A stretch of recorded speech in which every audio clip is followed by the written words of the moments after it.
بسم اللہ الرحمن الرحیم۔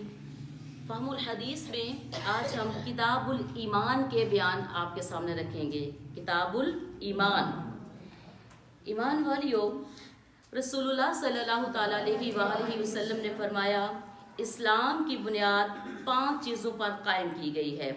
اول، گواہی دینا کہ اللہ کے سوا کوئی معبود نہیں اور بے شک محمد صلی اللہ تعالیٰ علیہ وآلہ وسلم اللہ کے سچے رسول ہے۔ دوسری چیز نماز قائم کرنا۔ تیسری چیز حج ادا کرنا۔ اگلی چیز حج کرنا اور آخری چیز رمضان کے روزے رکھنا۔ ایمان والیو، لوگوں نے آقا صلی اللہ تعالیٰ علیہ وآلہ وسلم سے پوچھا کہ یا رسول اللہ صلی اللہ تعالیٰ علیہ وآلہ وسلم کون سا اسلام افضل ہے؟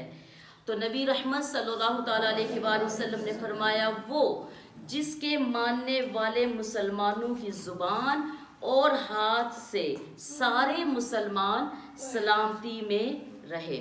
اچھا، یاد رہے کہ یہ کتاب الایمان سے جو چند حدیث میں نے آپ کے لیے منتخب کی، اس میں ایمان سے متعلق مختلف چیزیں ہیں جو ہمیں مختلف اپنے آپ کو خود دیکھنا ہے کہ جو ہماری کمیاں ہیں وہ ان حدیث کی روشنی میں ہم اس کو دور کریں، اور اگر ہم میں خوبیاں ہیں تو اس پہ ہم استقامت میں رہیں۔ یہ ساری مختلف احادیث ہیں لیکن ہیں ایمان کے ہی متعلق۔ ایمان والیوں، ایک آدمی نے نبی صلی اللہ تعالیٰ علیہ وآلہ وسلم سے پوچھا کہ کون سا اسلام بہتر ہے؟ تو آپ صلی اللہ تعالیٰ علیہ وآلہ وسلم نے فرمایا کہ تم کھانا کھلاؤ، اور جس کو پہچانتے ہو یا نہ پہچانتے ہو، ہاں، کوئی بھی مسلمان تمہارے پاس سے گزرے تو ان سب کو کیا کرو؟ سلام کرو۔ اسی طریقے سے نبی پاک صلی اللہ تعالیٰ علیہ وآلہ وسلم نے فرمایا کہ تم میں سے کوئی شخص ایماندار نہ ہوگا جب تک اپنے بھائی کے لیے وہ نہ چاہے جو اپنے نفس کے لیے پسند کرتا ہے یا چاہتا ہو۔ اب اس کی مثال میں یوں دے دیتی ہوں کہ مثال کی صورت میں آپ کے پاس میں ایک لباس ہے، آپ کے پاس 2 لباس ہیں، ہاں، ایک مہنگے والا، اچھا آپ نے کہا یہ تو ہوگا میرا، یہ میں دے دوں گی اپنی بہن کو، یہ سستا ہے، یہ مجھے پسند نہیں ہے۔ تو کراہت اور اس طرح کا جو انجسٹس معاملہ ہے، اس کا ایمان سے تعلق نہیں ہے۔ جو اپنے لیے پسند کرے وہی اپنے بھائی یا بہن کے لیے بھی، دوسروں کے لیے بھی وہی چیز کو پسند کرنا چاہیے۔ یاد رکھیں، آگے چلتے ہیں، اور اس حدیث سے پہلے میں یہ بتا دوں کہ اس کا تعلق ہمارا جو ہے وہ نبی صلی اللہ تعالیٰ علیہ وآلہ وسلم سے ہمیں کتنا عشق ہے اس سے ہے، اور اس کا بھی جو آپ نے خود دیکھنا ہے کہ آیا ہم اس حدیث کے مطابق ہیں یا نہیں۔ اور وہ کیا ہے کہ نبی رحمت صلی اللہ تعالیٰ علیہ وآلہ وسلم نے فرمایا قسم ہے اس ذات کی جس کے ہاتھ میں میری جان ہے، تم میں سے کوئی بھی ایماندار نہ ہوگا جب تک میں، یعنی اللہ کے نبی اپنے بارے میں فرما رہے ہیں، جب تک میں اس کے والد اور اولاد سے بھی زیادہ اس کا محبوب نہ بن جاؤں۔ یہ ایک بڑی قابل غور بات ہے، قابل فہم بات ہے کہ اللہ کے نبی نے اللہ کی ذات کی قسم کھا کر بولا ہے کہ وہ ایمانداری نہیں ہے، وہ شخص، وہ عورت، وہ مرد ایماندار ہی نہیں ہے۔ کون؟ کہ جس کو میں محمد صلی اللہ تعالیٰ علیہ وآلہ وسلم اس کے والد اور اولاد سے بھی زیادہ محبوب نہ بن جاؤں۔ دعا ہے کہ اللہ تعالیٰ ایسے لوگوں کو ہدایت عطا فرمائے جو نبی صلی اللہ تعالیٰ علیہ وآلہ وسلم سے محبت کا، عاشقی کا، غلامی کا، نوکری کا دعویٰ تو کرتے ہیں لیکن آپ کی ذات کو اپنے ان ترجیحات میں نہیں رکھتے جن کا حق اللہ تعالیٰ نے نبی صلی اللہ تعالیٰ علیہ وسلم کے حق میں ہی رکھا ہے۔ ایمان والیو، آگے چلتے ہیں تو ایمان کی آگے دیکھتے ہیں۔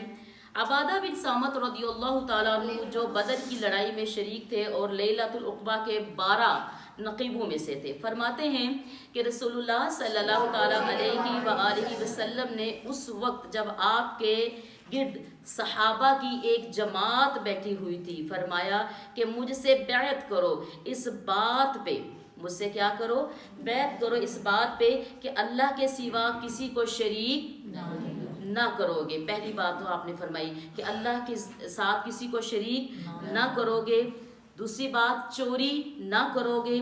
تیسری بات زنا نہ کرو گے. چوتھی بات اپنی اولاد کو قتل نہ کرو گے، اور نہ آمدن کسی پر کوئی ناحق بہتان باندھو گے.